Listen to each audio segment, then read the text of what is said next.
chapeaux, c'est la grande tendance de l'automne 2013. Moi, j'ai longtemps cru que je n'avais pas une tête à chapeau, jusqu'à ce que je comprenne la petite astuce. En réalité, si vous avez un visage qui est plutôt angulaire, ce qu'il vous faut, c'est des chapeaux de ce type-là, genre Borsalino, etc. Alors que si vous avez un visage plutôt rond, vous pouvez vous permettre des chapeaux un peu plus fluides, comme la capi. Alors j'ai acheté le mien chez Topshop, et ce qui est génial, c'est qu'il est en feutre, du coup, hop, se froisse pas. Après l'avoir porté pendant environ 2 semaines, ça a commencé à un petit peu m'ennuyer, alors je me suis demandé avec quel type de coiffure je pourrais le mettre. Et j'en ai trouvé 3 ou 4 que je trouve plutôt sympa. Donc la première et la plus simple, c'est bien évidemment de le porter avec vos cheveux naturels. S'il y a quand même un conseil que je peux vous donner, c'est surtout ne le portez pas bas sur le front. Le chapeau est vraiment fait pour épouser la forme de votre tête. Donc l'idéal, c'est vraiment de mettre juste à la racine de vos cheveux.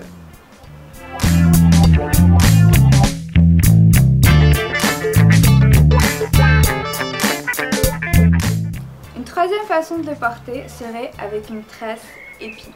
Je sais, c'est assez compliqué à faire, mais ne vous inquiétez pas, je vais tout vous expliquer.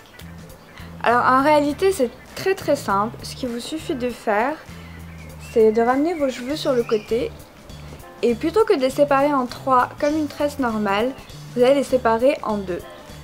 Puis vous allez prendre une mèche d'un côté, comme ceci, et la ramener sur l'autre partie de la tresse. Encore une fois, prenez la mèche d'un côté et ramenez-la dans l'autre. Et ainsi de suite, jusqu'à ce que vous finissiez la tresse.